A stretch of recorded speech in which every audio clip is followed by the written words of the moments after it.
It is episode 39 of the Randomer Nintendo podcast. I am your host this week, Angel. And maybe 5 miles in front of me? I really hope I got... No, there's no way I got this right. No. No shot. 5... Okay, maybe 5 miles to the left-ish of me is Kevin. No, absolutely not. Really? No, there's no way. It's only 5 miles. Oh, I was at least hoping to get the general direction correct. The distance, I'm sure I'm wrong. Maybe it's a little more? It probably is way more, yeah. Really? Huh. Okay, well, You some nondescript distance in a direction of me is Kevin. Yep.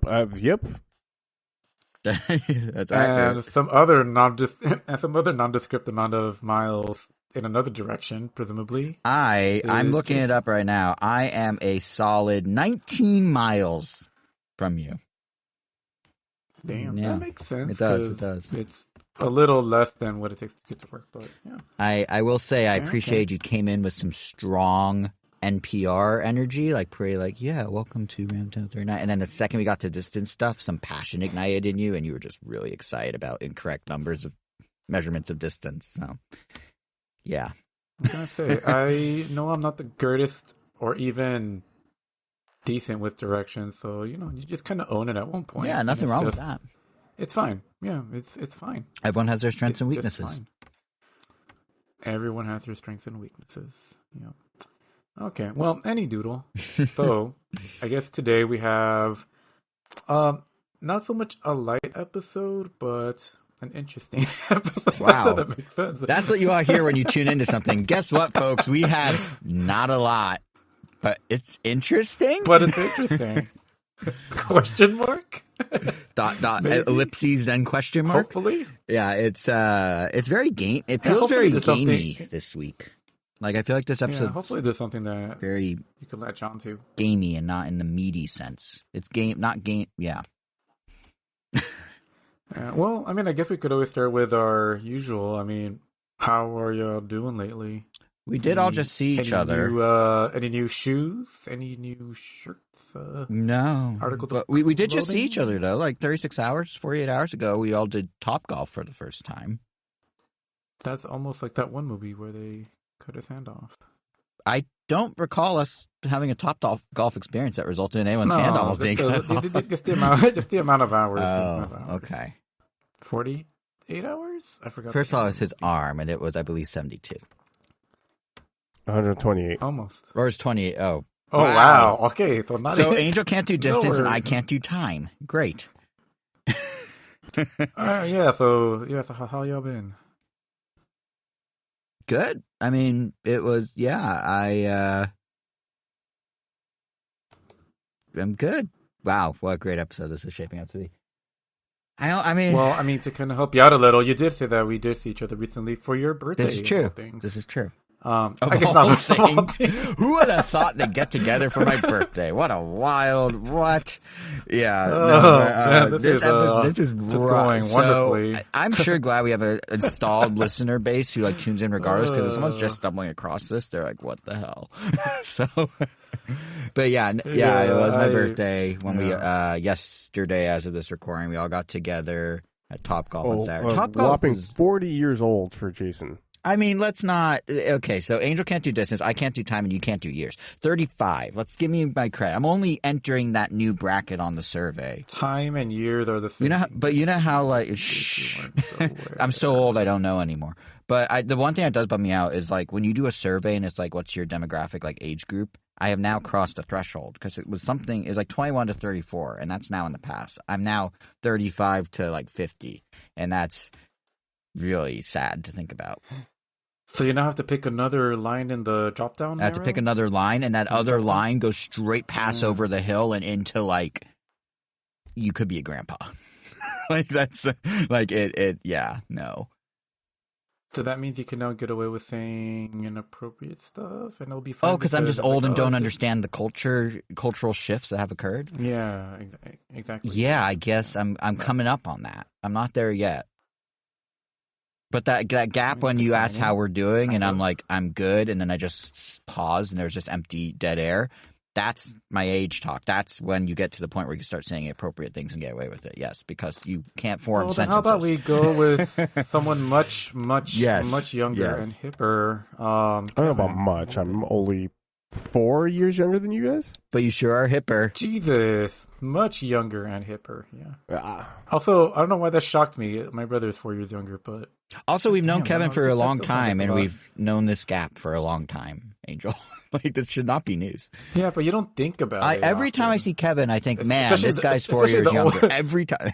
Especially the older you get, like, it just kind of becomes less and less important. That's true. Yeah, age gaps definitely dissolve once you're out of, like, high school.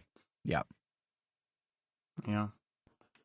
But anyway, you were saying, Kevin, before you were rudely interrupted by. I don't think I was saying anything. You just called me the youngin of the podcast group. And the hip one. Oh, wow. What are the trends? Yes, Kevin, what report do you- in. Then what do you have to say, I've if never been anything? hip. What? Well, you are the youngest, so So- you're most in touch. You have your finger on the pulse of Gen Z. You're as close to a Zoomer as we can get. What's a hot trend right now that you've witnessed? I do appreciate you guys calling me the young one though. What's the young trend? What's the hot new trend? I don't know, dude. I'm still 10 years older than everybody else who would be trending right now. All right. Fair. I've heard the term Giat is a thing. Is that a new Like thing? Is that GYAT? a- Yeah, I think Yes. I think it's like one long syllable. It's just Jot. Okay, well that shows my age, I guess. But what does that mean? I don't know. I think it's more an expression like "damn." Huh. The point where I realized I'm officially too old is when people started saying yeet, and I was just like, Yeet? why? Like I yeeted People some. say yeet. No, when Even they that first sounds started saying. dated. No, I don't mean now. When they Oh. first started saying it, I felt too old. Like they yeeted that or they whatever. I was just like, I don't get it. And that was years ago. So I'm like, as far as how I feel is concerned, I'm basically halfway into the grave at this point. Oof, So yeah. Oh. But we had a good time celebrating me putting my foot in the grave with Topgolf. I didn't know they had like I had augmented never reality. Done Topgolf before. Yeah, so- I knew they could track the ball, but I didn't know they could do augmented reality. They have this new thing called Block Party, and it's literally like They monkey don't always target. track it well. No. but No, when not it at all. works, it's pretty. I think it impressive. would track better if we were on an There upper were so many that I floor. deserve points for. It that I was did not crazy get any. how at the beginning we were all like very impressed with like the technology, and then as we kept going, it was like, oh, It got this worse, is not the yeah. technology that we thought it was. That it was. I honestly think we kind of got unintentionally screwed over because we were on. So Topgolf is multiple stories for those who have never been. The idea is it's a driving range with like some fancy. It's like a bowling alley meets a driving range. There's drinks, there's food, there's ball tracking. Kind of like how it would track pins at a bowling alley. But they're usually multiple stories, and we were on the ground floor. So other people when they swing. It just is in the air already and just has to land somewhere. For us, we also had to make it airborne when we swung, or else it would just be like a ground ball. And I think the sensors were having trouble with the ground balls, so to speak. Like I think we were too low for most of it to pick up, which kind of sucked because I could never get airborne at all. But I did like the concept that they had like this mode called Block Party where it was kind of like a Mario Party minigame crossed with like Monkey Target from Super Monkey Ball. And like when you hit the ball, there's like a virtual neighborhood golf course thing on the screen, and your actual movement of your ball and where you hit it and how you swing and how powerful and all that translates to it basically racking up points based on how many hexagons it goes over in this little map, and then certain hexagons form little targets of different point values, sort of like when you land your monkey ball on monkey target and you try and get the most points, and there's like surprise targets that pop up that are like beyond what's physically on the course. And I thought that was actually really cool. I sucked at it, but I thought it was really cool. And it was kind of like a really like, AR gaming that feels like kind of what was always promised with it outside of like location stuff with Pokemon Go. So I thought that was like actually a pretty neat idea if we had some air on our hits opposed to being on the ground floor. Yeah, sure the technology wasn't quite there, but I would still say it was mostly fun. Like, I don't think it really held it back. No, it didn't. Because at the end of the day, like, honestly, didn't really care whether I was winning or losing. Same. It was just fun to hit the ball. It was, honestly, kind of like I bowl. Like, I don't consider myself a good or even a decent bowler. When I go bowling, I'm literally just there just to, hang out with my friends and just throw the ball Exactly. wherever Yeah. it lands. If it happens to roll a strike, cool. If it doesn't, that's par for the course. But Par for the course. so I see what you did there. I kind of looked at it like that. Yeah, I mean, it is and all... with that in mind, it was just like bowling. If anything, that's probably the best way to compare it. It was just... It's like Lucky Strike with a golf ball, yeah. But it is, or like Neon minus bowling. the wacky animations, but yeah. Well, if you played the block party mode, there were a few. And there's also an Angry Birds mode, but that required being airborne, so I didn't try that. But no, I think it's all part of, to your point about it's just a thing to do and hang out. I think it's part of this whole ethos of like a lot of stuff that's aimed at adults, but really just big kid activities, Topgolf, bowling, axe throwing, there's like floor is lava places where it's for adults and they call it something fancier, but it's basically you can't touch the floor here, and they serve drinks and stuff, and it's like, I think someone somewhere was like, at the end of the day, if everyone's cool with it doesn't matter if it's a thing that's starving your kid. It's still fun for adults. Just throw some alcohol in it, throw some burgers on it, and there you go. It could be anything for 30-somethings or 13-somethings. So, yeah, it does seem to be part of this bigger wave of it's okay for things to be fun for adults and not just be like having a book club or whatever. Exactly. Yeah. Would I recommend it? Sure. Would Glowing I endorsement. instigate going there again? Probably not. But I will. But I wouldn't mind going there again if it was like the thing that, like someone wants to go there for a birthday. It's fun enough to do that. It's definitely one of those. Like, I've never been. It's right. They built a new one here in LA. Might as well check it out. It's a good excuse to get everyone together. I would go back if we could get a higher floor just to compare what it's like when you don't have to try and get it airborne because it launches off the third floor or whatever. But yeah, no, I thought it was pretty fun. Yeah, that's fair. Yeah. Yeah. All right. Well, I guess besides that, it's your birthday, Cinco de Mayo. Did any of you do anything Cinco de Mayo-y at all? I think I drank 3 beers.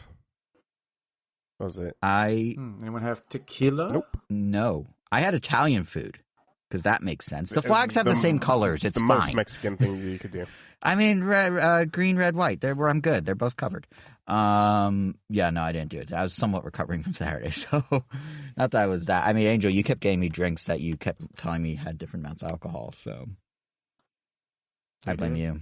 He got me a gin and tonic. That was all gin, no tonic, which I think is just called a gin at that point. But yeah, he asked for a gin and tonic. And they also had yeah.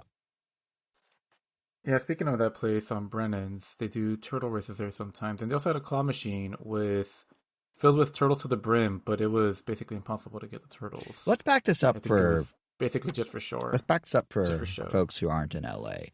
So yeah, there's a place on the west side of LA that every Thursday night wasn't it under controversy? Yes, they have for 30 years or something raced turtles. They have like a whole turtle habitat in their outdoor area, and the turtles have like places to hang out and have little areas to bathe and sit in the water and everything. Mingle and then Thursday nights, and I'm not taking a stance, I'm just presenting the evidence, the situation.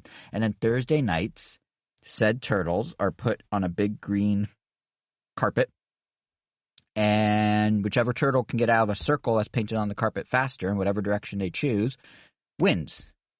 And people watch this and maybe bet on it, and then the turtles are returned back to their habitat until the next time. And this has been going for a very long time. Again, I'm not taking a stance. I'm just saying it's been going for a very long time, but very recently, some folks have turned to Brennan's and been like, this seems unfair to the turtles.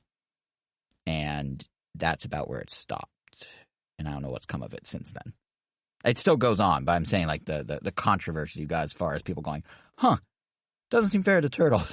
I don't know if anything came of it.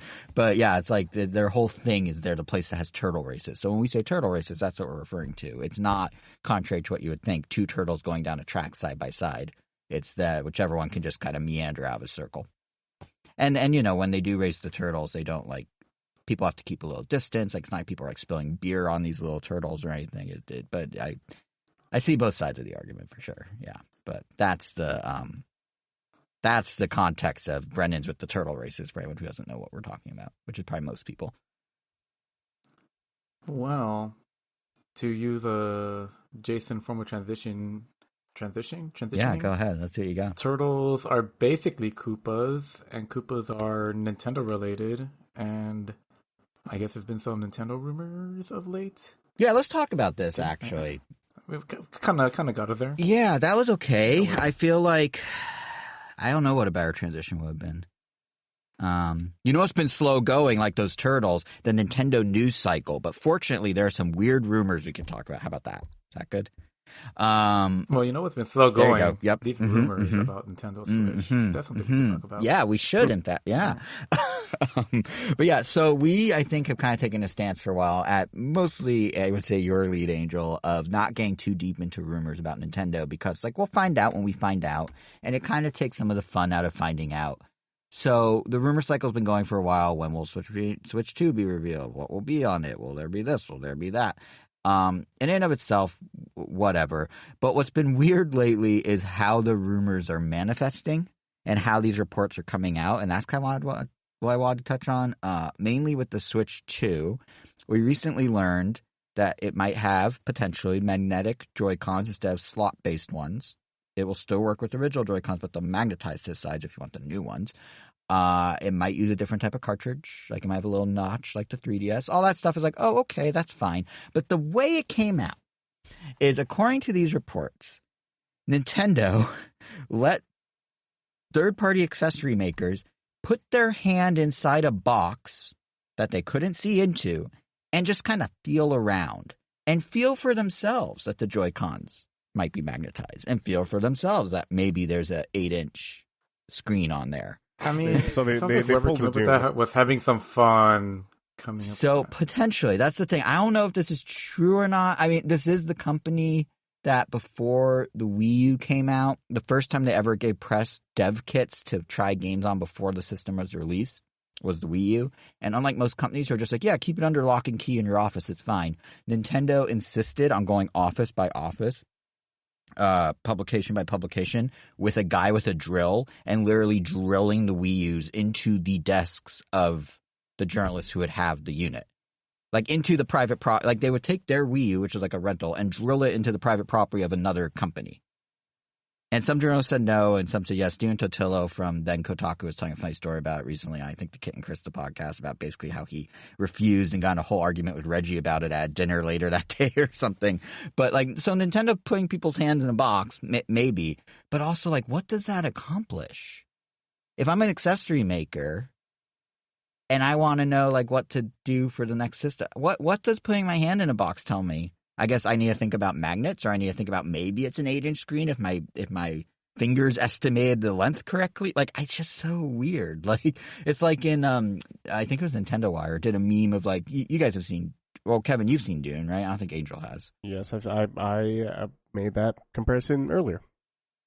You did? No, you guys didn't hear. Yep. Yeah. Oh, did I not he catch did. it? Sorry. Yep. Yeah, but it's basically like Yeah. the box of paint and Dune. Wow. Yeah, yes. Wow. I totally didn't catch that. Sorry, but yes, yeah, exactly. It just seems such a weird way to share information. And maybe that makes the whole rumor fake. But it's just plausible, not because Nintendo's so weird that maybe it's real. I don't know. But just like the idea that that's how they tell their partners how to make accessories for the system just struck me as extremely funny. Like, you don't see any other company do that. Like, so for all we know, by the way, by the time this podcast goes live, Switch 2 could be a thing. I doubt it, but Nintendo's financials come out in like 3.5 hours after we record this. So by the time this actually is in most people's ears, just wait 2 weeks from now. No, by the time that this is in people's ears, potentially they could be like, oh yeah, the Switch 2 does have magnets. That's a known thing. But like, also, by the time most people hear this, there's an Apple event. There's going to be an iPad reveal at like 7 a.m.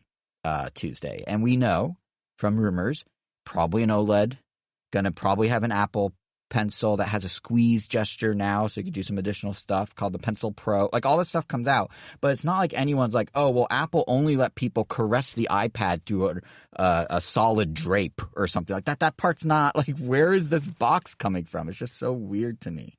So that was thing number one I wanted to talk about from the random Nintendo rumor mill, opposed to the random Nintendo rumor mill. The second thing, another weird one, Nintendo accidentally got a game revealed, like, entirely by the ESRB, which is super odd. Smash Brothers? Well, they had the lineup. That was the last time. The only other time the ESRB has kind of spilled the beans with Nintendo is when they accidentally revealed some of the 3DS Smash Bros. Lineup. And that wasn't quite in the same way. I don't know if you remember that, but basically... It wasn't some, it was all. Yeah, that's right. It was some I guess it was the rest. Yeah, exactly, because some were already known. But yeah, basically, Nintendo, every company when they do an ESRB rating doesn't actually give the game to the ESRB.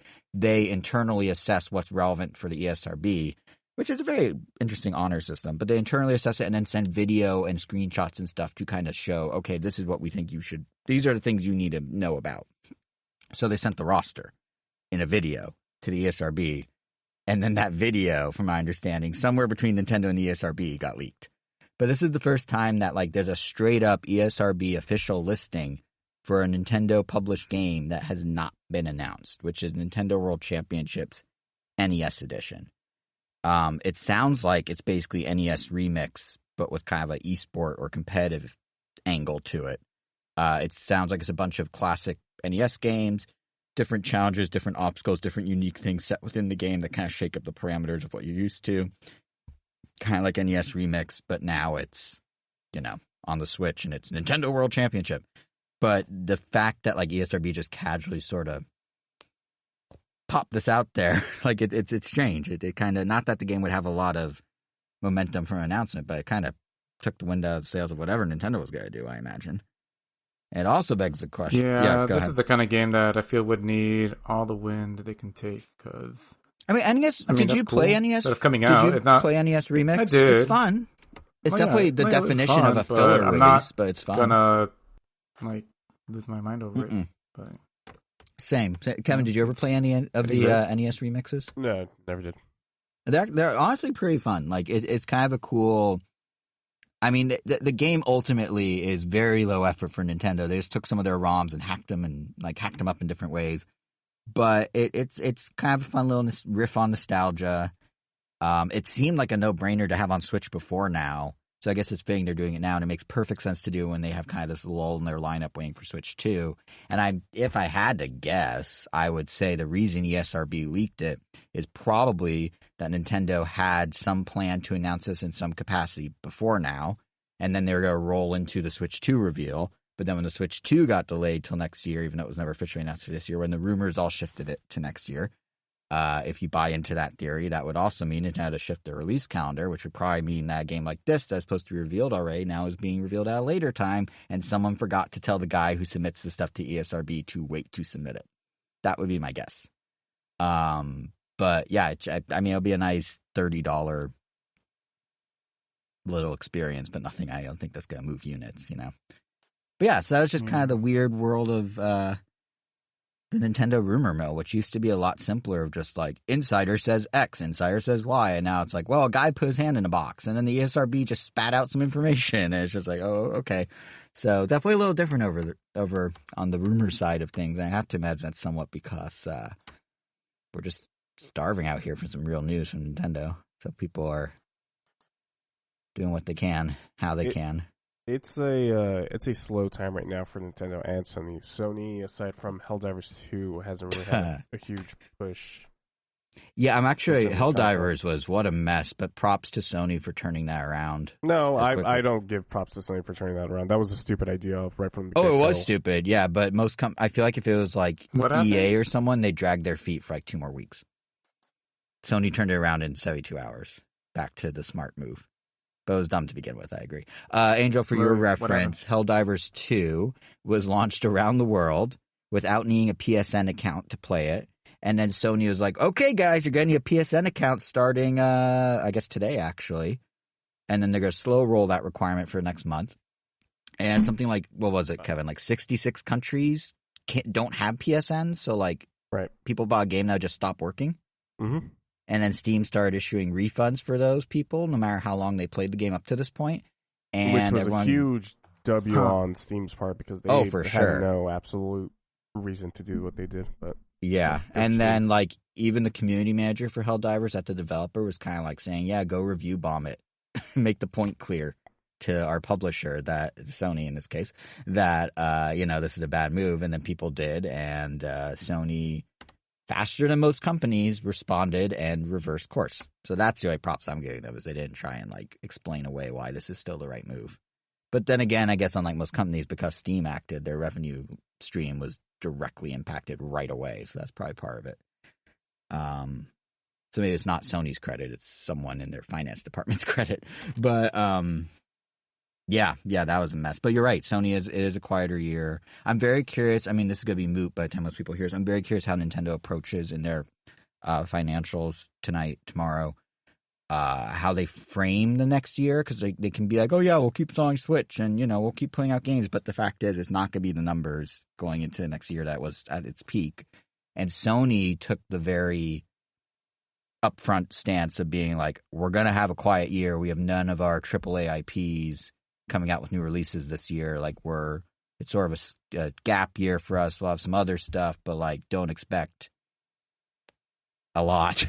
And everyone's like, wow, Sony just straight up said it. But now I'm kind of wondering, how's Nintendo dance around that without just straight up saying it? Because if it's true, Switch 2 is until we're going to have the best. Yeah, that's what I'm worried about. They're going to be like, we're going to have all our IPs in one package called Nintendo World Championship. Nintendo they're gonna could spin it. Drop some Animal Crossing DLC.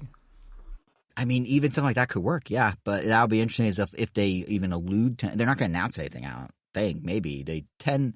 I feel like the financials these days, the things they announce are like adjacent, like the Mario movie stuff, the Zelda movie stuff, Nintendo World updates. We already got a Nintendo World update last week. Details on the Universal Park officially, Orlando Park officially opening in 2025 with Donkey Kong, with Yoshi. But yeah, I don't know what they're gonna like pair this with at this point. It'll be kind of interesting to see. Because they for sure. I mean, what they could do. I remember in the Wii to Wii U transition, they kind of like.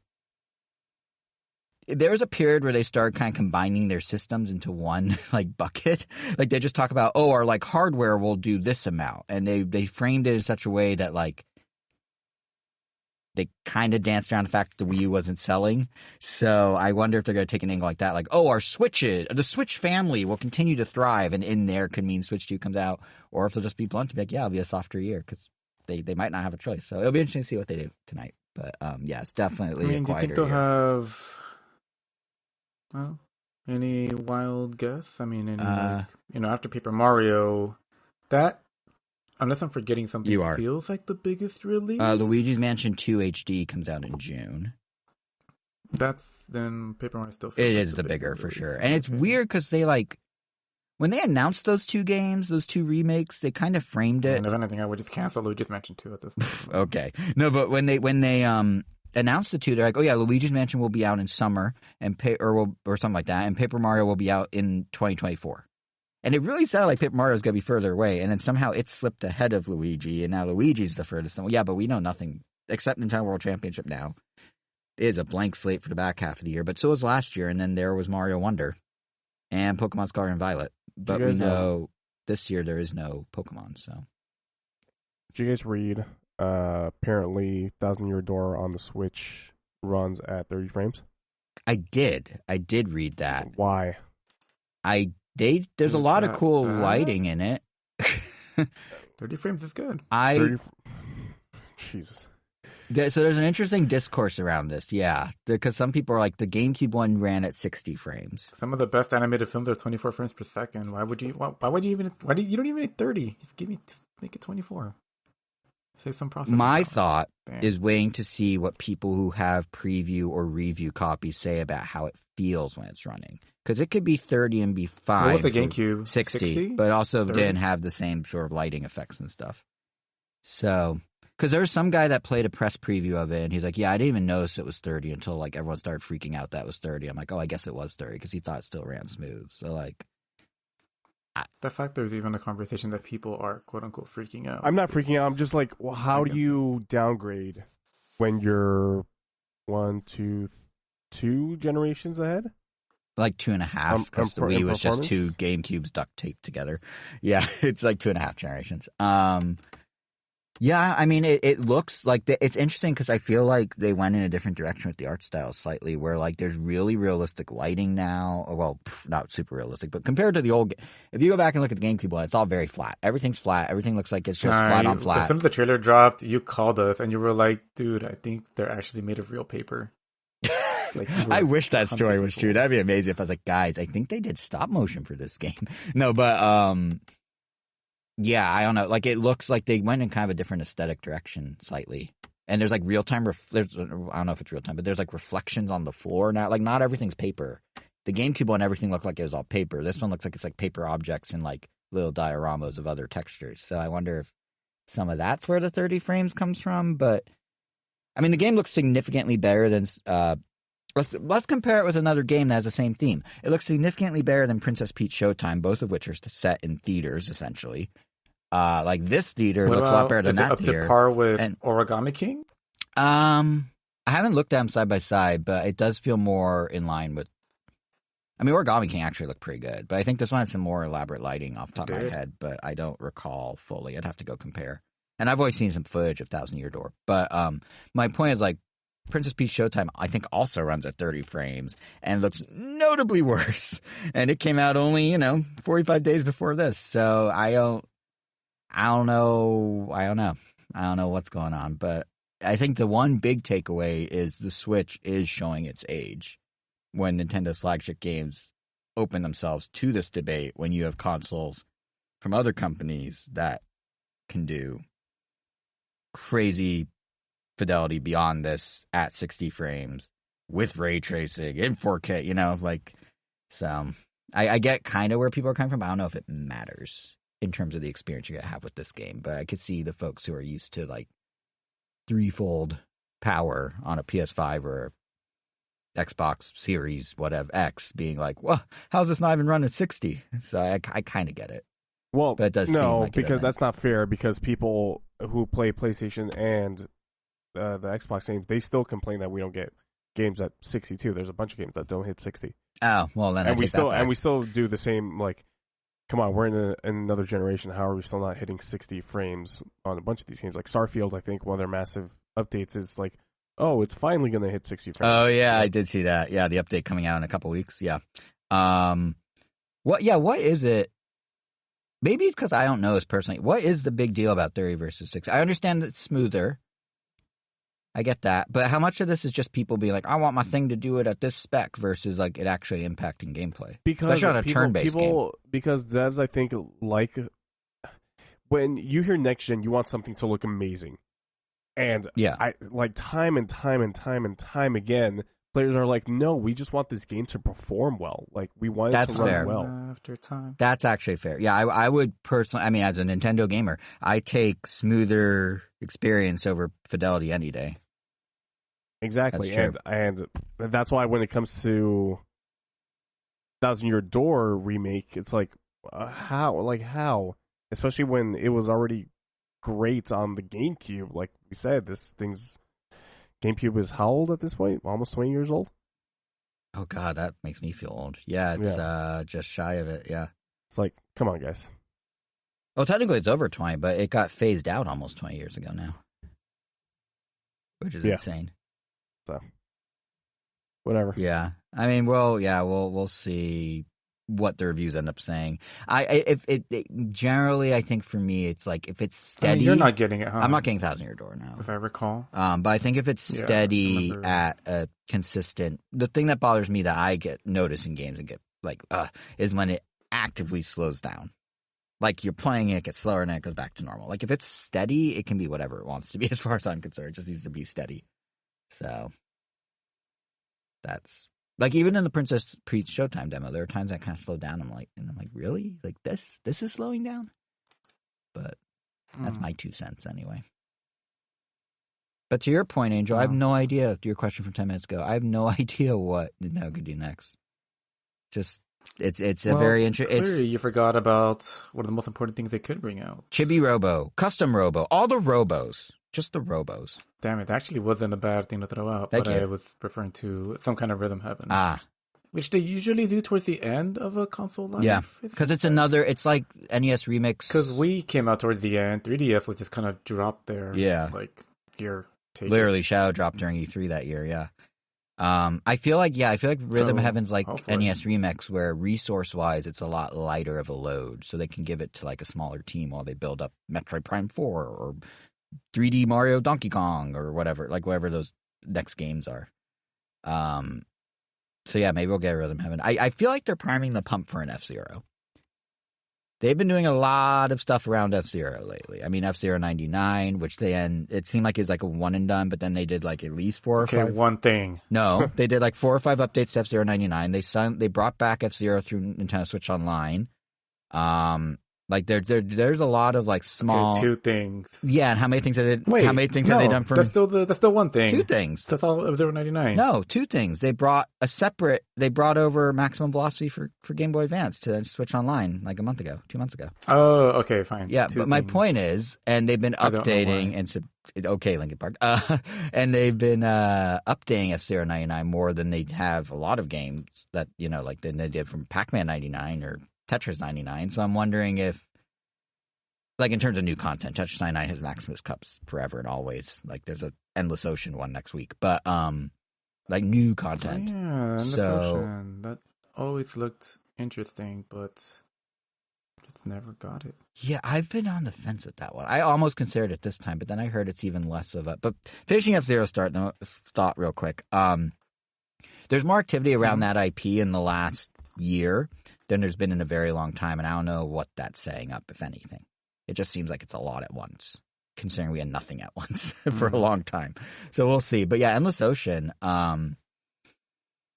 it feels too open-ended for me. I need something more linear. But it's cool. I went to CNN's homepage today, and there was like top headlines, like a little video that just started auto-playing, and it was, Middle East crisis, Biden and Trump, Endless Ocean on Nintendo Switch. Like, that was one of the big headlines of the day. And I was like, really? Like, I didn't realize there was that much interest in it. But slow news day. Yeah, it must have been. Or sponsored content. But yeah, like conceptually the game is kind of cool. You get 30 people you go diving with. You can find over 500 species of sea life, and it's like this very leisurely kind of Nintendo dipping their toe in the cozy game genre in a way that's not Animal Crossing.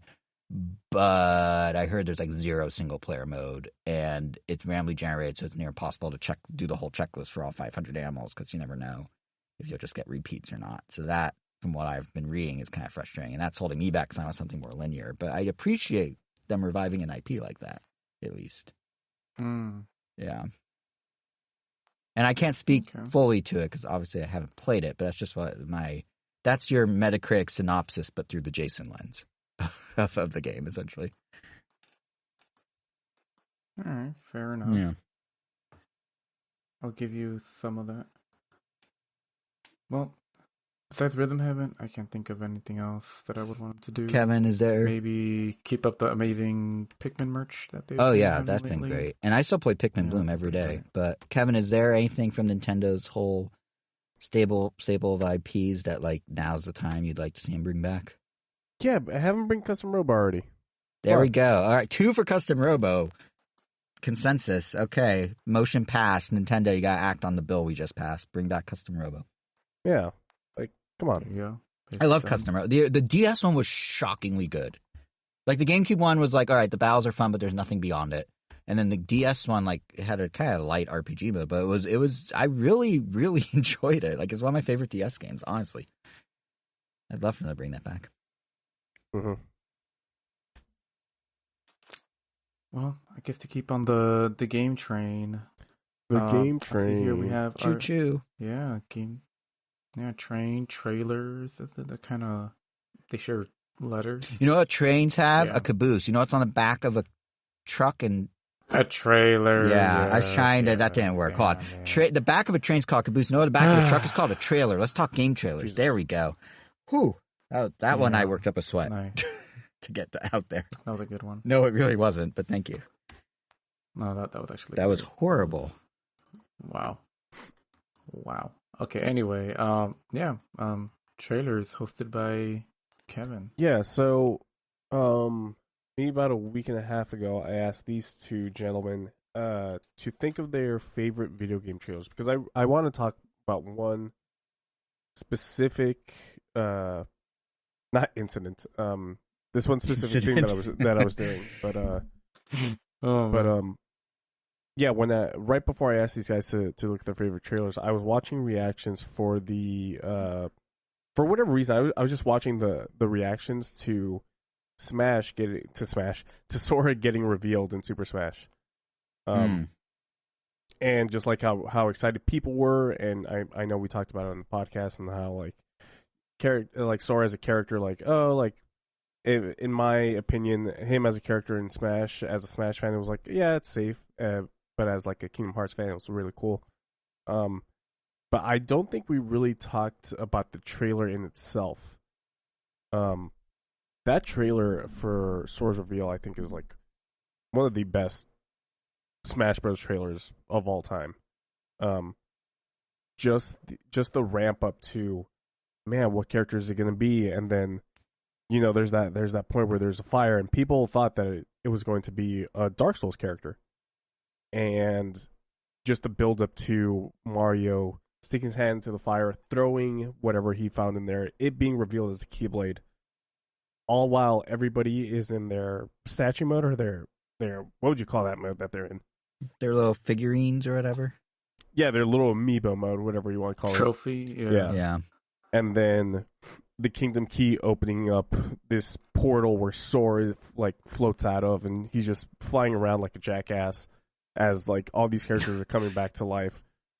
Like, man, at the entire time the orchestral version of Simple and Clean playing, it almost brought a tear to my eye, rewatching this trailer. I think that trailer is awesome, and then that's why I really want to talk about it, just because, like I said, I don't think we talked about the trailer itself. We talked about Sora a ton, but not how just I think you're right. Perfect that trailer was. I think other people have touched on it, but I think we all took for granted how well done all the Smash Bros. Reveal trailers were. I definitely don't.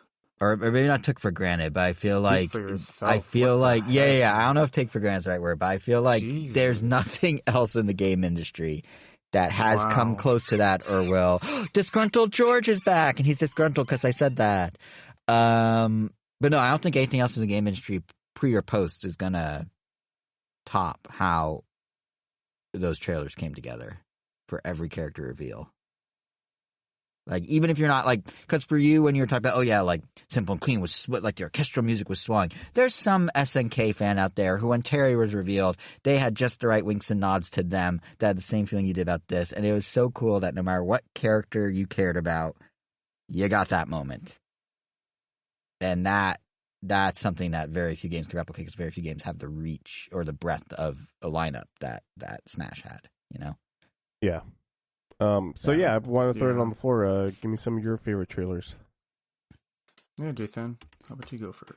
Well, if we're keeping it with Smash, I'll just carry that train of thought. I thought no one that had to keep it with. No, but I'm saying if we're gonna we might as well, if we want to keep it with Smash. I have three. I mean, all of mine are for Smash, so. All right, well, I'll do the next one, then you do a Smash one, then I have two non-Smash ones. But I really thought the original Smash reveal trailer, where was it a new Splatoon? Is it not a new Splatoon? I thought that was really well done. One of the things that Sakurai's super good at is kind of these fake outs. The original Ultimate trailer is what you mean, right? Yes, the original Ultimate trailer. Yes, thank you. The one where it starts with with the fire and the silhouette. Yeah, and it starts. People were like, Link doesn't have a hat. Yeah.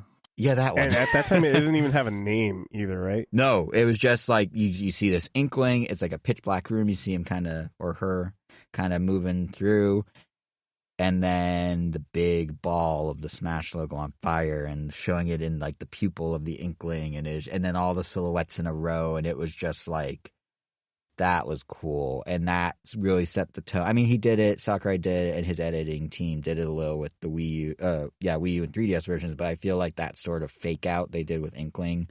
Is it Splatoon 3? No, it's Smash Bros. That kind of set the tone for so many of the reveals that followed, and it was just kind of like I was saying, you never knew, everyone got a character they cared about that got a cool reveal, but so many of them were kind of like a zig where you expect them to zag, and that was the one that set that tone, and it very memorable because it was the first and very memorable because it was so like out of nowhere. I really liked that trailer. Yeah. Yeah, that initial reveal trailer was really good. And like I said, it didn't reveal a name at all, right? It was just like a Smash, a new Smash game is coming. Yeah, it's basically like Smash is coming to Switch. Get ready. Like that's pretty much the vibe of it. Yeah, and it was only like it wasn't that long either. It was under a minute for sure. Right. Yeah. But it was the perfect way to like whet people's appetite, get them super hyped, keep the cards close to the chest. Like I generally prefer teasers over full trailers. Like I think, and we'll get to it later, but like I have found that I very much like every initial Zelda teaser trailer more than the like 2.5-minute versions that come out later. Or like same with Mario or things like that. Like the less that's shown, the better to me. So just a slight tip of the hand that something's coming down the pipe is what gets me most excited, at least. I see. Yeah. But what about you, Angel? You said you're all Smash over there. So what are your faves? Yeah, for the most part. But yeah, I guess to start with, yeah, there's so many trailers. But I think I was just kind of thinking of the ones that just gave me the biggest just the biggest reaction.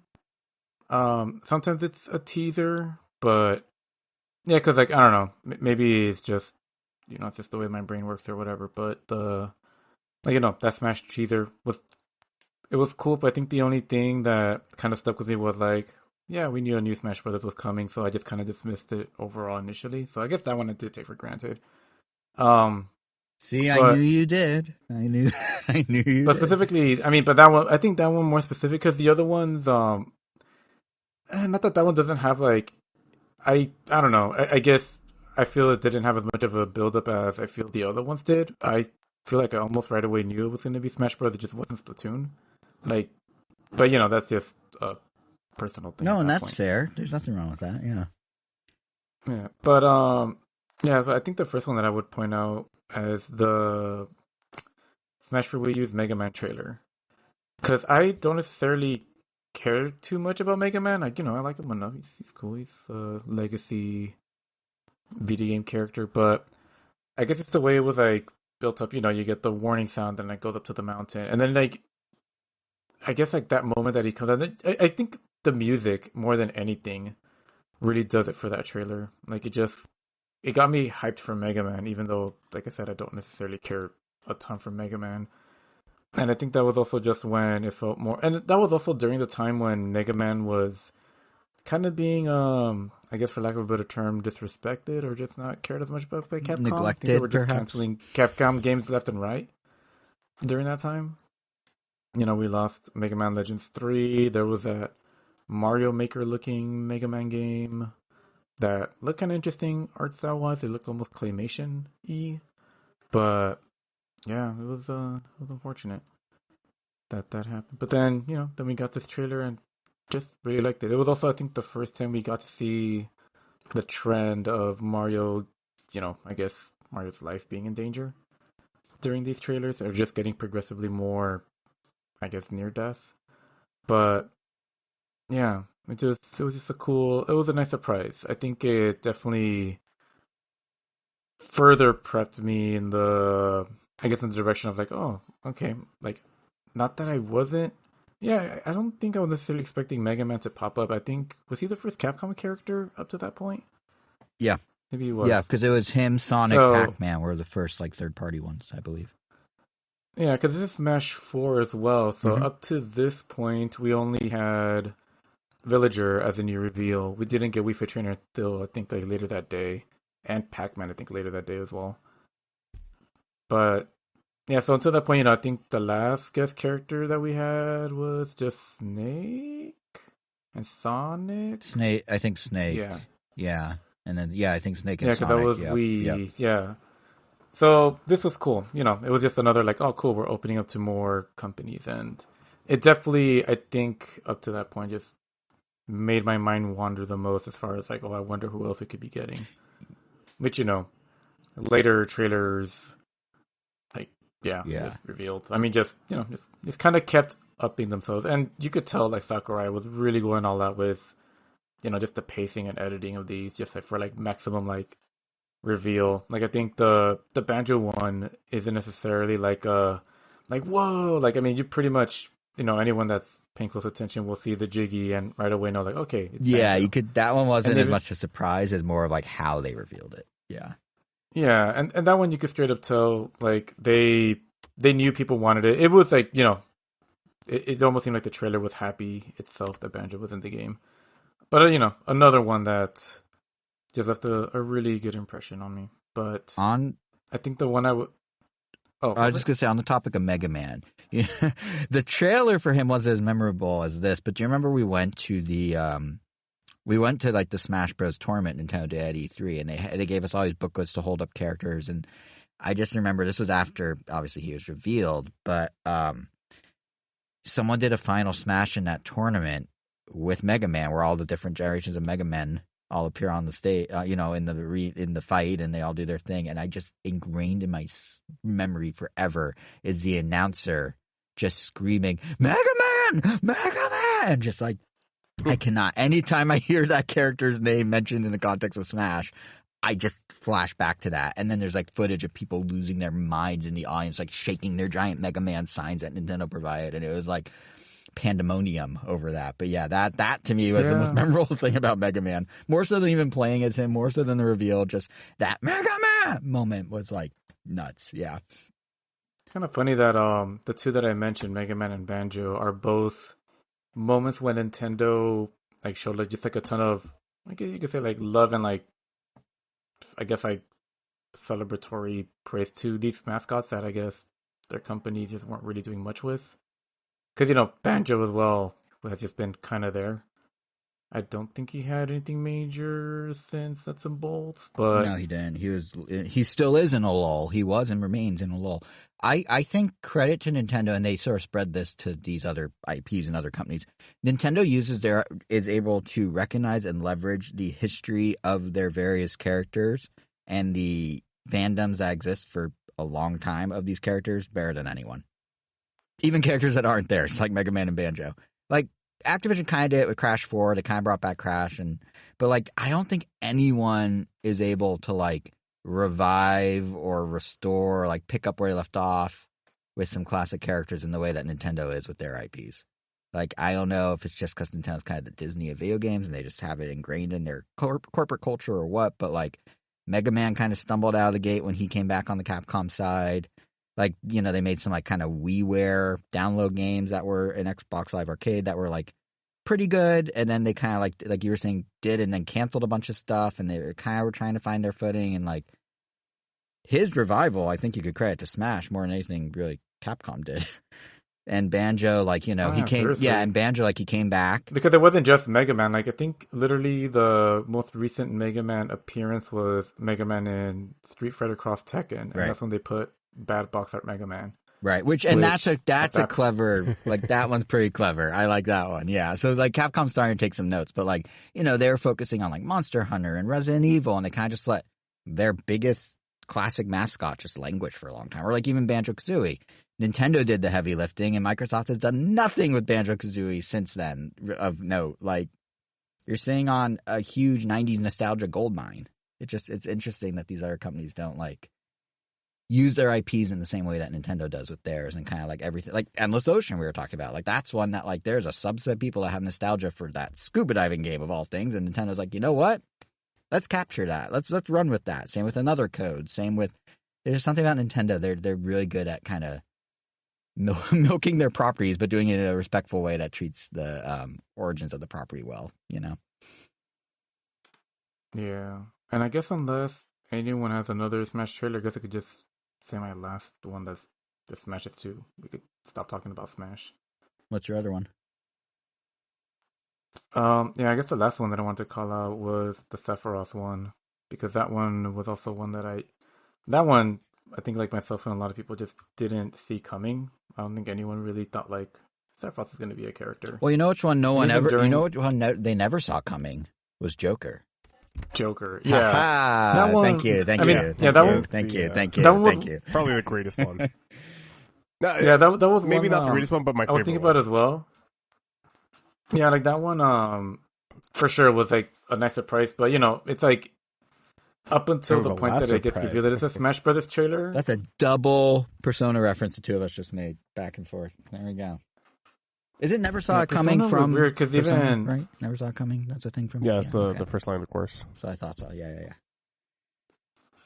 Yeah, it's like I think even up to that point, and I think still now, Persona 5 isn't playable on Switch. At least the core game. Persona 5 Royal is, but not the core game. To his point, it finally, it finally is the core game. I mean, Persona 5 is the. Oh yeah, no, that doesn't matter. Yeah, I just meant. I just said core game because I know there's like Strikers and there's Persona 5. Persona 5 Royal is essentially Persona 5.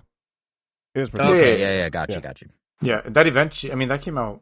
They took their sweet time. They did 2 spin-offs before they got Royals on, or 1 spin-off. That was well, they got a spin-off on Switch before. Yeah, that's what I'm saying. 5, yeah, exactly. Yeah, that was.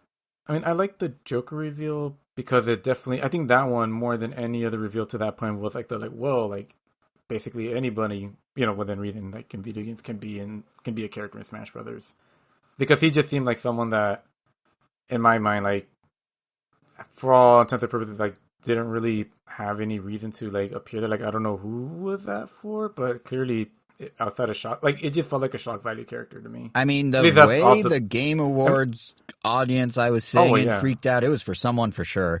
That was the biggest reaction. You were losing your mind, Kevin. Yeah. No, yeah. I mean, I wasn't disappointed with his inclusion or anything. It was just more wow, and that was just weird, but in a cool way. I mean, kind of like Sephiroth. But I guess the sticking point for me was that, I guess it felt like you were watching a Persona trailer or some kind of random Persona thing, and then it turns out it was Smash Brothers, which it's cool. I that's neat. The little 3-4 seconds of animation of Smash characters turning into little clouds and then disappearing was kind of neat. But I guess just the build up and the way the music of When Winged Angel drops, and then you basically get what feels like a whole cut fight scene from Advent Children just thrown in there. Just made Sephiroth feel just really, really cool. I think that trailer single handedly made me think of Sephiroth oh man, I actually want to play this. He just looks really cool and evil. And he killed Mario. Smash Brothers. And it literally was because of Smash Brothers and, this trailer that led me to eventually trying him out and really enjoying him and kind of picking him up as a secondary character. That led me to eventually playing through the original Final Fantasy VII. I mean, I'm still playing through it, but that was the straw that broke the camel's back. Because, I went to the Final Fantasy concert last year. I've enjoyed the music. I've played Theater Rhythm, but I was never quite there to, just wasn't pushed just enough to play it until, this trailer and then subsequently playing as the character came out. But yeah, just left that up to the last minute, was just kind of guessing of who it could be, who could have chopped whatever that name of that Ignium or whatever final boss winged, I guess, lore accurate angel was. But yeah, that was cool. I really like that. Actually, before I say this, Kevin, I think it's technically your turn if you have another trailer, but I have a bridge from the Joker one to my next one. Yeah, the one that I want to bring up is a strange trailer, but one that got me hyped for this game incredibly, and it was the Final Fantasy 15 trailer from 2013. Sort of continuing on to the Final Fantasy talk. So Final Fantasy 15 was originally conceived as a video game called Final Fantasy Versus 13. That was being directed by Tetsuya Nomura, who's the director of that god-awful franchise Kingdom Hearts. And so this was going to be his entry into what was supposed to be called the compilation of Final Fantasy 13. Or what was it?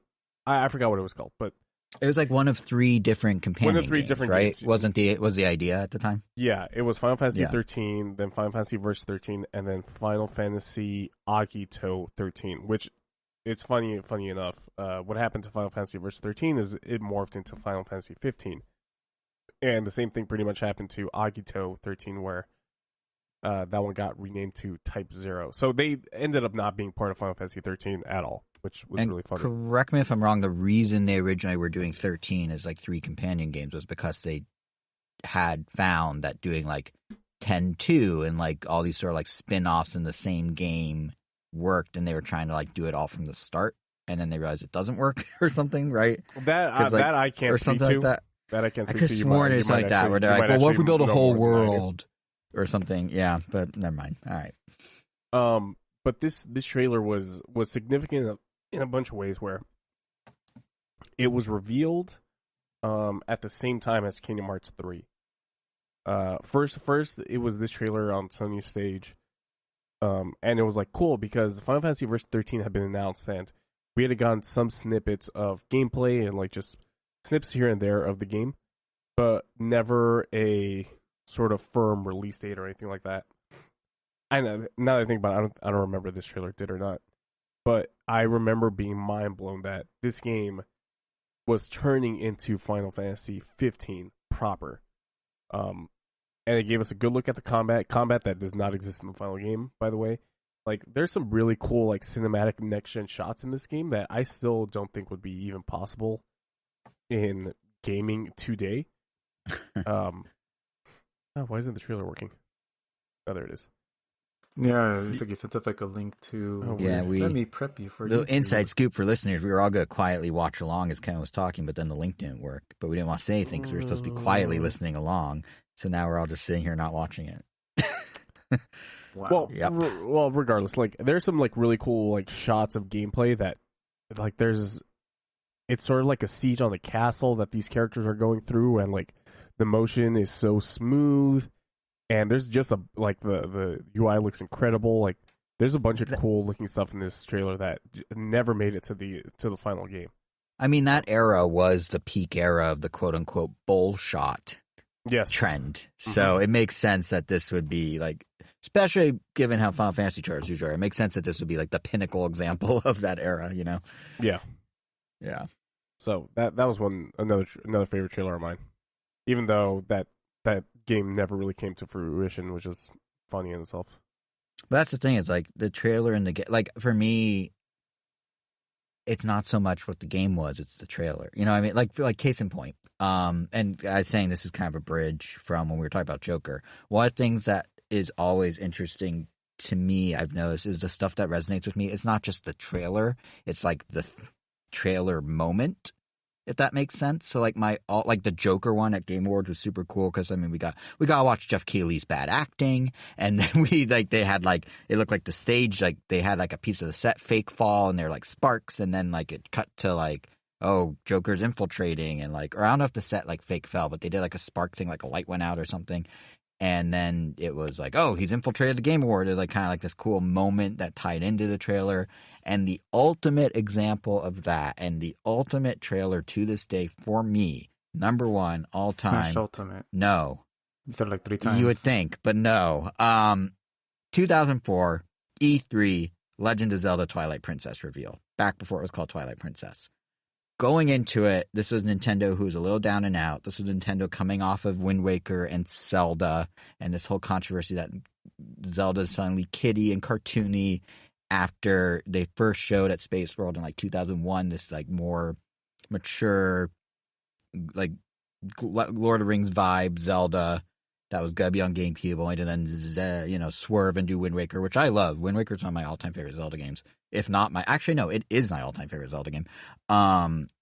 But just something about that E3 in 2004, that was Reggie's first E3, that was my name, I'm about kicking ass, I'm about taking names. That was that E3, that was the DS reveal.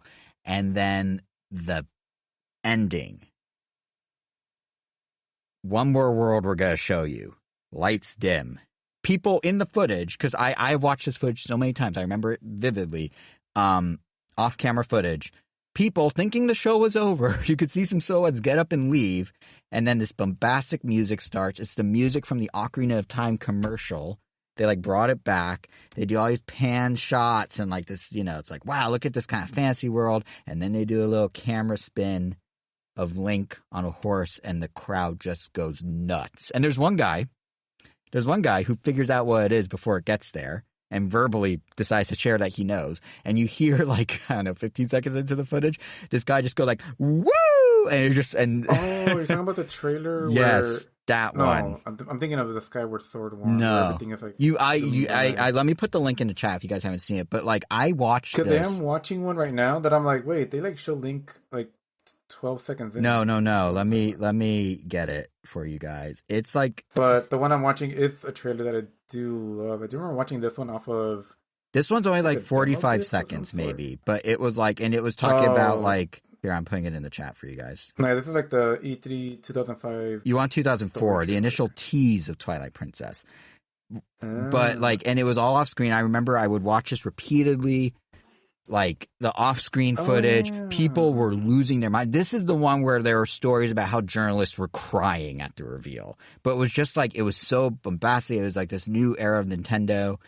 And then it ends, like Link puts his sword behind his back, and then they cut to a silhouette of Shigeru Miyamoto in the same pose, and it's like backlit, and then he like pulls the sword out, and like the crowd's going so crazy. I distinctly remember in the video that like the announcer has to say his name twice. She's like, "Ladies and gentlemen, Shigeru Miyamoto," like trying to get over the volume of the crowd. And it was just like, I used to watch footage of E3 on like X-Play and Tech TV and IGN and stuff back in the day, and read Nintendo Power and be like, that would be cool to go to. That would be fun. I'd like to do that. Damn, it was that. Sure makes the game look pretty grand. It does. It was that trailer and that environment it happened in that convinced me I need to make it a goal in life to get to E3. And obviously, we all three were able to get to E3 through Ram Nintendo eventually. But it was like that. This was the like, oh my God, I need to go to E3. This is so cool.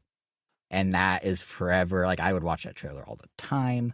I remember like seeing some screenshots during like we had like a 20-minute like break between classes that morning in high school. And I remember I was like 15 or something. I remember like seeing the screenshots and being, oh, this is cool. And I didn't really like, oh, this is really cool. And then I got home and I watched the like QuickTime video, 360p quality, and I was just like, oh my God. And I would watch it over and over, and it was just like, it was such a cool defining moment of like my Nintendo fandom. And I don't know, I just love it so much, specifically the off-camera one where you see the trailer but also the crowd reaction.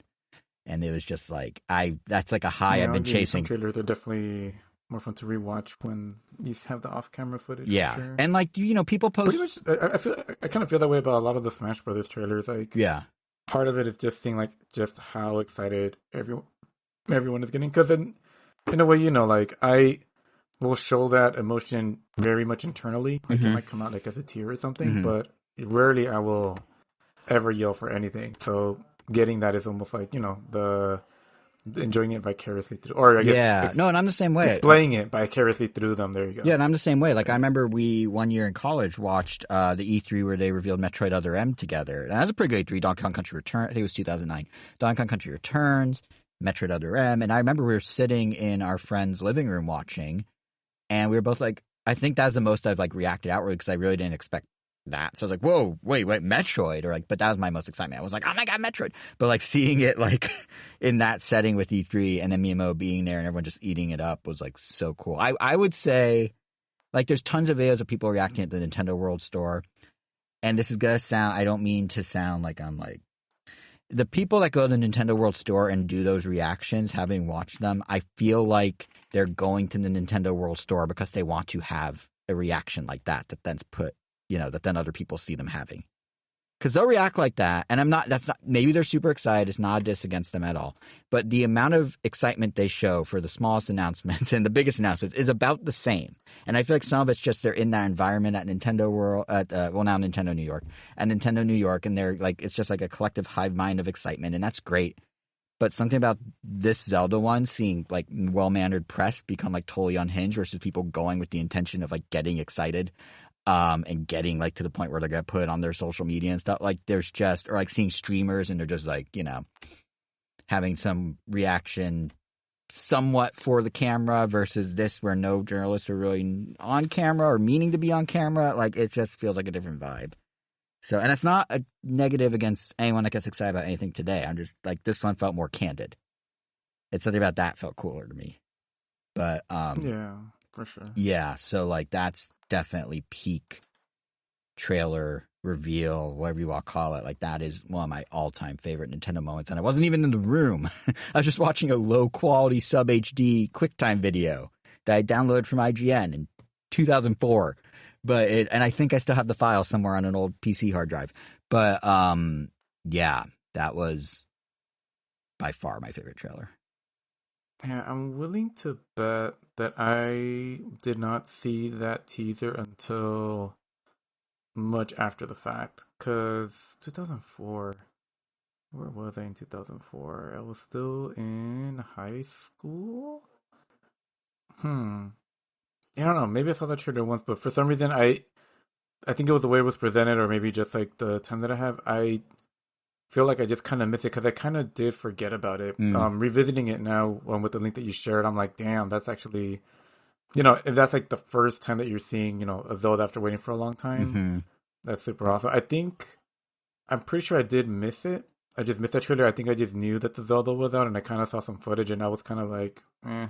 Yeah, and that's what I was saying. I saw the screenshots at school, like during my little 11 a.m. break. I'm like, oh yeah, that's cool. Like, cool, they're going realistic again. But it was when I saw a trailer, I'm like, oh my god. Yeah, I think after Wind Waker, like I was kind of like, oh, okay, like that's fine, but like it just doesn't really hit.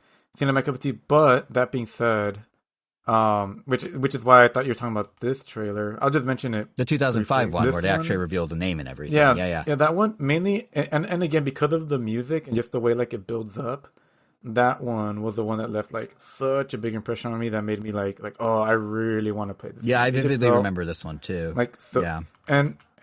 And almost in the same way, like that one I felt turned me around on Twilight Princess, like before it came out.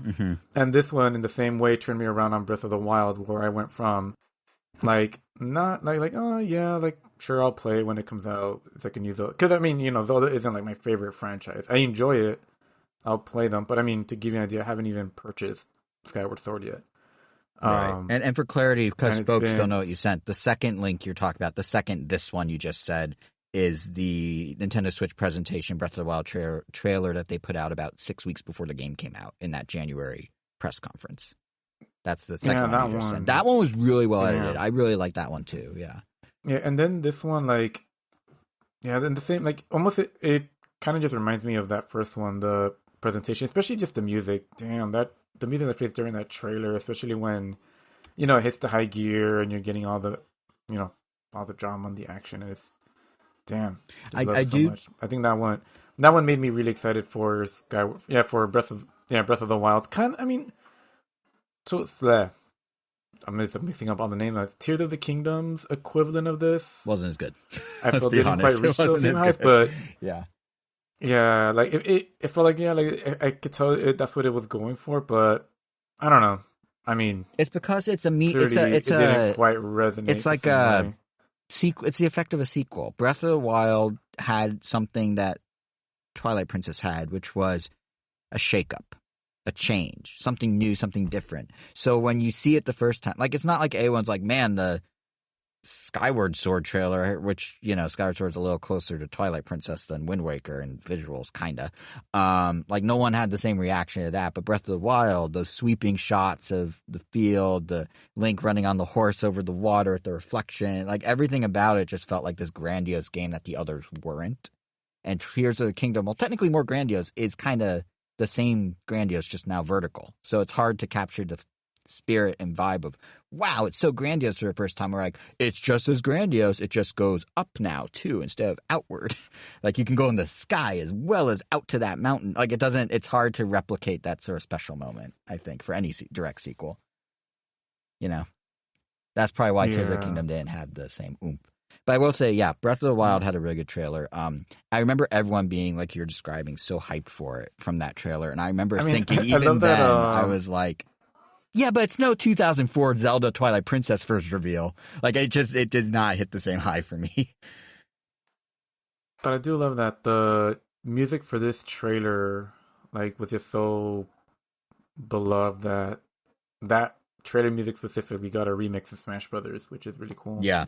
Because that music, the song isn't even in, like, the soundtrack. It's just called 2017 Presentation Remix or something. Which is pretty funny, but I do think this speaks a lot to what I was saying before, the difference in like I like seeing, like, less is more for me. So, like, how little they showed for Twilight Princess with all that like fanfare around it and Miyamoto and the crowd going crazy and all that, like, did for me what actually seeing a full trailer did for you a year later. And I have to imagine some of that boils down to how we consume Nintendo differently, where like I'm like, you're definitely more of like the player of the games and you go all the way through. Because I'm like, I'm more the enthusiast. Like, tell me a story. Let me know, like, does it look like there's substance here? Because I'm going to play through the whole thing. And just like, check out this moment. Yeah. It's because that's their thing is, you know what's funny is my other favorite trailer. I'm usually more like annoyed by teasers. Sometimes they could be really cool. But I'm just like, you think, show me more. I really liked the Tears of the Kingdom teaser. If you guys remember that one. Tears of the Kingdom teaser. I'm trying to remember what was. Yep. Oh, yeah. Oh, yeah. When they just like show them walking underground and then. It had like this creepy, like eerie atmosphere that I really, really dug. That was cool. Yeah. Yeah. I really liked that one. And I think that did a better job of what I was saying before, where like with the full trailer for Tears of the Kingdom, they were trying to replicate the Breath of the Wild one. You're like, oh, it's kind of the same. They're just going a different direction. But that teaser did a really good job of making it seem like it's something unique. And it was something unique, to be fair. You know Tears what? of the Kingdom is I was actually more game, into Tears of the Kingdom after that teaser than I was after the Yep, I agree. Because it just felt way more, because it was way more mysterious. I was like, whoa, where is this going? And then I was like, oh, I can play this whenever. And then it was the full reveal trailer was like, oh, it's just more Breath of the Wild. Yeah. With some Little Big Planet in there. But yeah, I think there's something to be said for like the art of the teaser, or less is more. And to that point, there's one other trailer I'd mention. I don't know if this technically counts because it's not a game. I love, and in a similar way to how I was about the Zelda reveal, the initial teaser for the then Nintendo Revolution controller that they revealed at Tokyo Game Show 2005, or at their press financials that happened like 2 days before Tokyo Game Show. With the crazy dubstep? No, that's I'm thinking of the Wii U. Funny thing though, something with the printer. The Xerox machine. Yeah, so the launch commercial for the Wii U, it's a house. In different rooms of the house, they're doing different Wii U activities, and for some reason, the music is just like it just gets more and more like obnoxiously high pitch. But funny enough, I was rewatching the Revolution, the Wii controller reveal video, and it also has kind of a light electronic dubstep vibe. Almost like is like the Wii U one was like, we have to take that music and just go crazier with it because the Wii U has to stand out in some way because it's similar. But the initial controller reveal from Tokyo Game Show 2005, they don't show any gameplay. At this point, all we knew going into Tokyo Game Show. Let me send you guys the link while I'm talking. But the initial thing we knew from going into Tokyo Game Show was what the box looked like the actual Revolution box, like this black box with a blue, cool, glowy disc slot. And we knew it would be something different. And then for the Tokyo Game Show presentation thing all they did was a video where out of like goop or something emerges a TV remote control. And then they start showing people using it, and the cameras focus solely on like if you're the TV looking at the player. So you see someone like kind of swinging it like a tennis racket. You see someone using it to drill like a dentist. You see someone fishing with it. You see, all those different things. And then out of the goo again comes the nunchuck. And then you see it like hook into the Wii remote. And then you see people doing more elaborate things. You see like something that would eventually become Red Steel or Metroid Prime 3, like a shooter. And you see all these different scenarios. And it was so different, obviously, to go from a full controller to the Wii remote. And it was so kind of out of field, and there was so much like left to the imagination. It was, to me, like the perfect teaser of this new paradigm of how Nintendo was going to encourage people to play. And most of the stuff they teased turned out to be real games. The dentist drill they tease is in WarioWare. I think one of the only things that didn't make the cut, ironically, is there's one part where they show a lady flicking the controller up. And you hear a Mario jump sound effect, like the 8-bit jump sound effect. And I don't think there's ever a game on Wii where you just flick the controller to make Mario jump, like just straight up, like flick it. Sounds like that would be a little tedious, like a micro game or something. Yeah.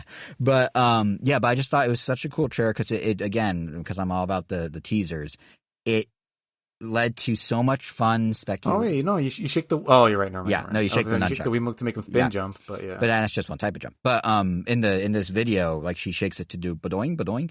But like just the way they kind of set it up and showed, look at all these possibilities, look at all these unique things, these new things you've never experienced before, We'll show you what it actually looks like at a later time. Just think about it.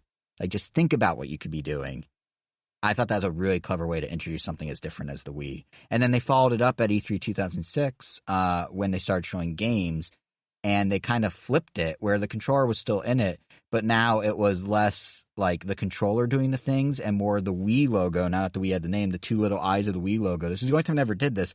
The eyes were basically little bodies, like little characters, little people, and they would like be volleying their dots of their eyes back and forth for tennis or doing stuff like that. And it just felt like they kind of took the controller idea and flipped it around. Now it's like, okay, you saw what the controller can do. Now here's what it looks like if you're controlling it. And then they intermix like those little eyes doing their things with actual gameplay. And it felt very cohesive, a really well done package, and it really sold like, here's this crazy new controller. Here's how it can work. Okay, now here's what it looks like. Now that you've speculated for 6 months, now that you learned the Wii is the name of this thing, and you've gotten over the hump of how weird Wii is as a name, here's how you play. Here's what it looks like. Like, here's how you actually experience the games.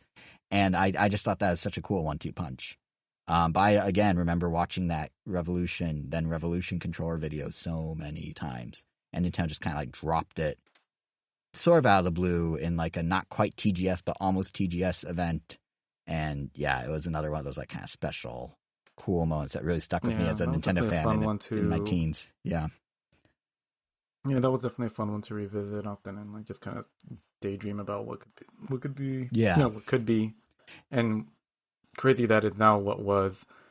But yeah, I after kind of like skimming through the trailer again, definitely brought back a lot of memories. But I did also reskim through the Nintendo Land launch TV commercial. Oh my god, I forgot. I thought I remembered how hilarious the Xerox printer. Oh, dude, it's like, oh man, it steals the show. We should, Kevin, can we, if we give you the audio, can you edit it in right about here, just so people can hear the awfulness? Yeah, sure. All right, 121 mark. Just, yeah, put like 5 seconds on it. It's bad. It's like, it literally sounds like some... It's, but yeah, it somewhat sounds like someone just went to Kinko's and put a mic up to like the fastest moving scanner you've ever heard. And then Nintendo's like, yes, that's the music. More. But yeah, it's, and it really goes to show, like, if you look at how they presented the Wii with that first teaser video, which is one of my favorites, and then the E3 2006 press conference and that video, and I to be fair, I have some biased nostalgia because I got to attend that E3 2006 presentation, and that was like, I was losing my mind. I know, but no, so I'm a little biased about that era. But if you compare that to like how they revealed the Wii U gamepad over the span of 2 years at 2 different E3s and how like awkward that was, and then how they kind of figured out how to present again with the Switch trailer, just didn't have the 1-2 punch. They combined it into one video. Like, it wasn't like, here's how it's unique. Now here are the games. It's just like, here's how it is unique with the games, because the games being mobile are what makes it unique.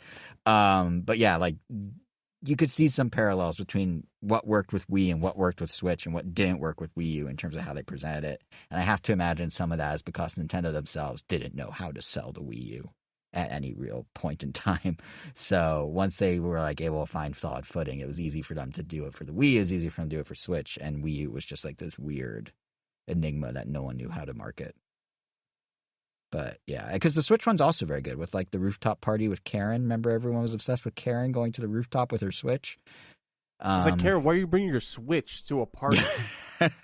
But like, it was memorable, right? And it was like a really well done 2.5-minute trailer that really easily sold what the Switch could be and showed it had third party support and with like NBA 2K and like had some esport angles, and it was another great trailer. It just wasn't a personal. Didn't have the same personal impact, but it was a really solid trailer by Nintendo for sure. Yeah.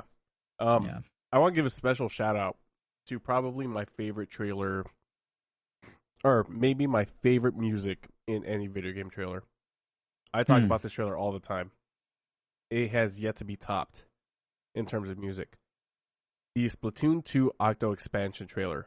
The reveal trailer specifically. Yeah, the kind of lo-fi hip-hop situation in there. My favorite OST in any video game trailer of all time.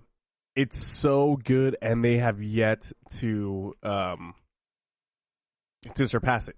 Whenever I see a Splatoon trailer, I'm like, all right, this might be the one. This might be the one. Nope. They just get nowhere near how perfect the OST in this reveal trailer is. I go back to it every now and then. It's so good. I still haven't fully wrap my head around that family-friendly Nintendo is like, you know what we need to do? A send-up to Tupac and Biggie. Like, that still hasn't quite resonated. Like, I haven't connected those dots in my head as being a real thing that happened. But yeah, it's really good. And even like the visual nods to like kind of that 90s or 90s hip-hop, it's pretty fun. Yeah, I'm just like looking at it right now. Just, God, this surely. I mean, if I played the game, I'm sure this would hit better for me. But even on its own, and just kind of like that slow pan across the subway car, like it was. Yeah, I think it was a subway car, right? Yeah, like it was well done. So Splatoon's had some very good, specifically the expansion packs have had some very kind of, I don't want to call it avant-garde, but by Nintendo standards, atypical approaches to their trailers that have worked really well. God, look, just like the chanting. God, this music is so good. Yeah, probably one of my favorite video game OST tracks of all time. God, such a good song. I wanted to talk, and like my last trailer that I wanted to speak to, was similarly to like the Persona reveal where like Jeff Keighley was like, "Hey, what's going on?" Oh, the Joker reveal for Smash was, the sort of re-reveal of Cyberpunk 2077 on the Microsoft stage in 2018. Oh, Keanu called me breathtaking. Yeah. What? Well, me and the whole crowd, but I was in that crowd somehow. Through Angel. That is the wrong trailer. Oh, what am I thinking of? The initial one? I think you're thinking of 2019's trailer. Yes, I am. And he came out and he's like, "You're all breathtaking." I'm like, "Thank you, Keanu." Yeah. Wait, was it that? Pretty sure if he knew you were there. Then he would have not said it. You're right, Angel. But he didn't know. His loss. Yeah, that trailer is was it was 2018. I have it saved, but I don't want it to mess up again. You're right. It was not. 19 was the one I went to. So if this is the prior one, then it'd be 18. Yeah, 2018. This trailer did something that I thought was really interesting, where almost all of the shots in Night City are completely in day. And something about Cyberpunk is a very, when you think Cyberpunk, you think, of course, Blade Runner and how that's set during the dark. And you have all these neon city lights and neon signs and stuff like that. And that is the theme of Cyberpunk. This trailer managed to make daytime Cyberpunk stuff look really, really cool. It set the tone for the game. Like, one of the very first things that happens is the main character is look at that, he's going through a subway just like in Splatoon. Maybe I've got a theme going on here. I think you just like trains. Yeah, just like trains. Yep. And like as he's going through this train cart, and then the reveal of Night City is all during the daytime, and it still looks so cool. On top of that, you have the soundtrack, which is like one of the coolest soundtracks to any game that I've heard. It does not come close to the Splatoon OST, but even the soundtrack is really, really cool. It just sort of gave this tone of like, hey, this is going to be a, not necessarily a serious game, but it's going to be a mature title. It's going to be cool as hell. And even as the initial final game wasn't great, wasn't fantastic. It still had the style that I don't think a lot of video games get to. It was and is an incredibly slick looking game. Yes, absolutely. Yeah. And man, even at the end of this trailer, when the logo comes up, it's like, man, this is one of the best logos that I've ever seen in a video game. Yeah. That trailer's like fantastic, yeah. It also, Cyberpunk, set a precedent that we're now seeing with every game, where it's okay to release an unfinished game. Go for it. Just call it early access and you're fine. Granted, it didn't call it early access, but that's what's now. Look at every game topic. Hades 2, early access through the rest of the year, but it's basically kind of a finished game, but also not because they're gonna have more. Hades 2, man. All right, does anybody have trailers to talk about? No, I'm good. Angel. I guess I do have one more, but I mean it's basically another quick one. Thankfully, we already kind of went through the gauntlet of why we enjoy character reveal the way we do, but I think I'm sure Jason might already know what I'm talking about. but it's the Ninja Turtle reveal trailer from Injustice. That's the most gobsmacked I've ever seen you. Was it Injustice 1 or Injustice 2? 2. Injustice 2. Injustice 2, right? Yeah. I just posted it because, like, you know, I had zero reason to expect Turtles to come out there. I mean, sure, they're also, like, have comic book origins, but there was no leak to my knowledge, or at the very least, I wasn't spoiled. And I was just watching it because I just enjoy watching competitive fighting games, and they played this during a tournament. This was during so Evo, I was just gonna. it? I think so. It was either during Evo or during like a, I guess first. I want to say it was I guess Evo. a first party. I want to say it was Evo. It was one of those. It must have been Evo because I was watching some kind of tournament. We'll just say it's Evo. And yeah. So you know, watching some games.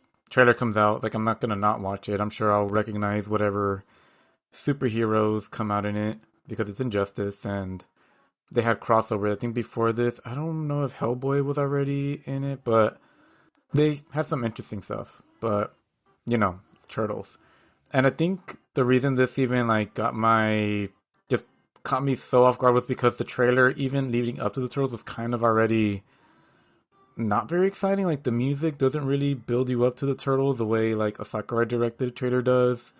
The first thing you see is like an old drum tipping over. You see Raiden, you see Black Manta. There's an explosion. The Atom comes out, you know, Ant-Man from DC. I forget who came first, doesn't matter. And then you see, not Scarlet Witch, because that's Marvel. Enchantress? The one from the Suicide Squad, Enchantress, yeah. And then, you know, she's like revealed as a character, and that's like, oh. My first thought was like, oh, from the Suicide Squad? Like, I wonder how many fans she actually has. I mean, I don't know. Obviously, I don't keep up with either of them. I just knew of them. And then they're like about to fight, and then you see like a kunai get thrown on the ground. And even then, I was like, I mean, not a kunai, a sai, which, you know, ultimately belonged to Raphael, but when it hits the ground and like interrupts the fight, I'm still not thinking like, oh my god, is that Raphael sai? Like, it was like, oh, it's probably just some other DC hero that these are the sai that I'm not aware of or that I maybe heard of before. And then when they show the camera and they show like someone in a trench coat, that's when it was like, oh my god, is it actually a Ninja Turtle? Then they show like all four. They have, you know, they pretty much made them look like they did in the 90s movies, like live action ones. And even in just that brief little moment, like, and I guess this is one where I'll give Jason, I'll agree with him on, like, I think the teaser had more of an impact than the full trailer showcase where they showed them off and how they played. Because, you know, they just say something like, we fight as one. There was just a lot of mystery. Like, wait, what does that mean? Do you controlling all four turtles as one? Or do they just kind of, like, rotate between each other with their special attacks and blah, blah, blah. It turns out later you could just, depending on the armor you equip, changes the turtle. So each turtle is their own mostly unique character. They just share some moves between them. But their grabs all use the other turtles in some ways. But yeah, that was just probably one of the coolest moments for me because, you know, it was Turtles and a fighting game, given the, you know, the love and attention that I would expect. Like, there was just so many, like, I must have watched every footage of every reveal after that because, you know, Raphael throws the pizza. Well, you know, their victory screen is them throwing the pizza at the screen like Raphael does in the intro to the TV show. And, you know, Michelangelo used a skateboard, blah, blah, blah. You know, you could tell they had a lot of fun making these characters. But ultimately, it wasn't near enough to actually get me to play the game or buy it. Like, that's kind of where it stopped. I watched my brother, because he was already into Injustice in that game. Oh my god, it's like, it's just a zoner-heavy game, and I do not really enjoy playing a zoner character or against zoner characters. That's just personal preference, nothing against them, especially as a Bowser player. But yeah, I got to enjoy watching my brother play as Donatello and some other turtles and just online matches. But happy they're in there. Hope we see them in some way. Hope we see someone pop up again. Maybe Mortal Kombat 1. Maybe a Shredder would make more sense because that one obviously gets pretty bloody. I mean, they brought back Joker for Mortal Kombat.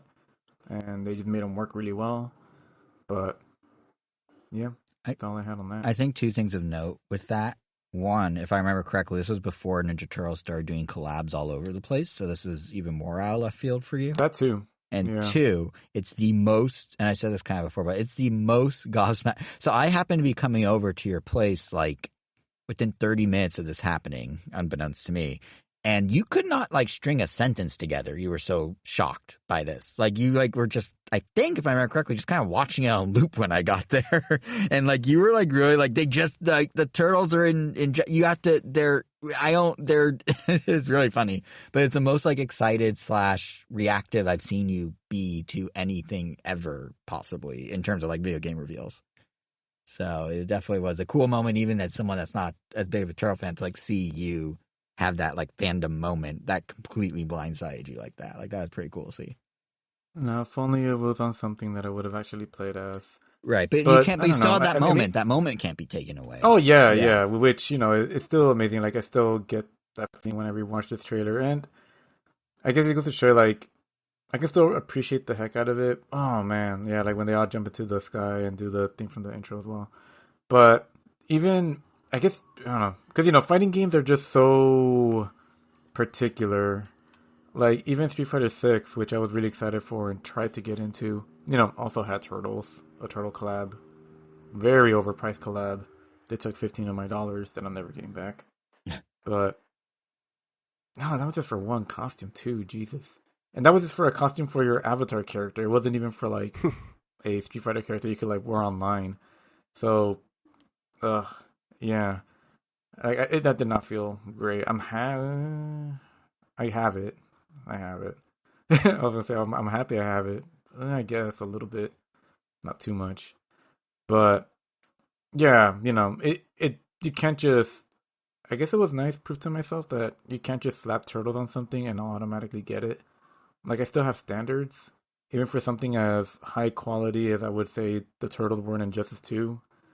Like I just can't force myself to play Injustice 2. Same thing with the Nick All-Stars Battle Royales 1 and 2. I tried.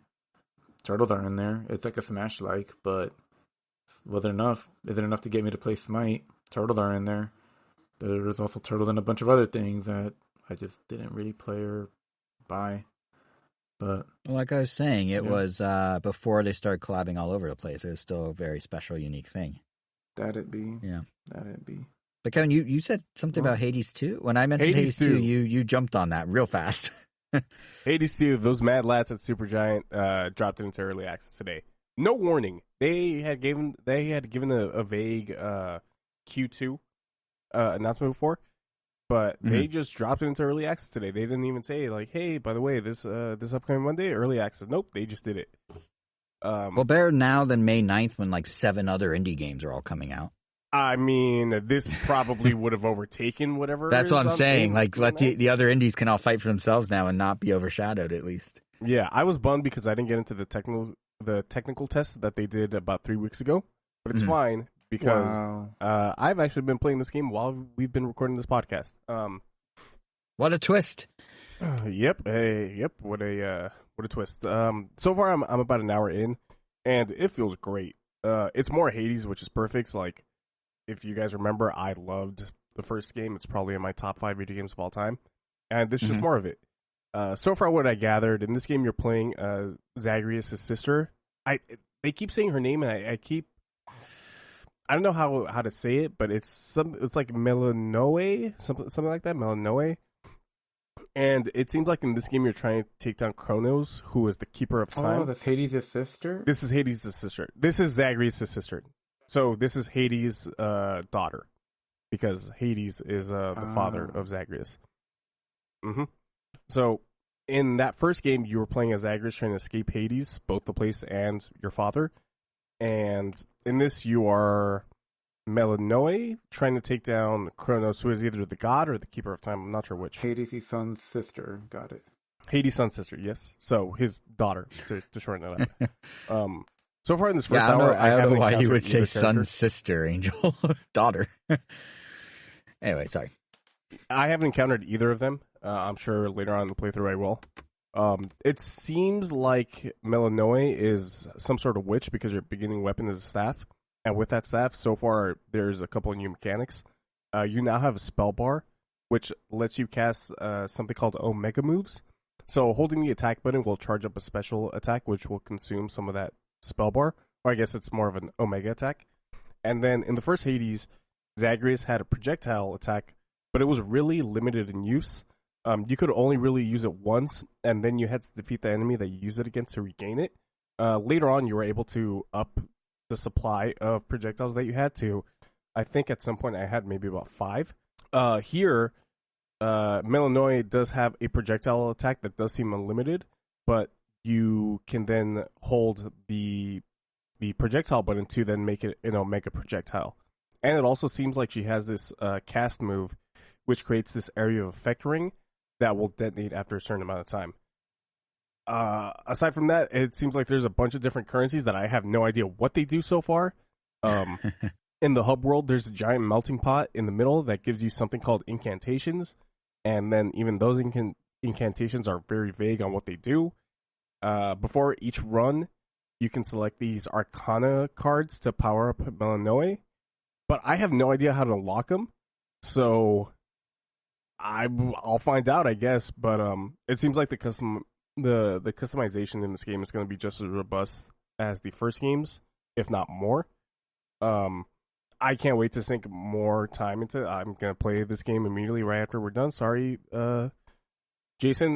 The podcast is going to be a little late tonight.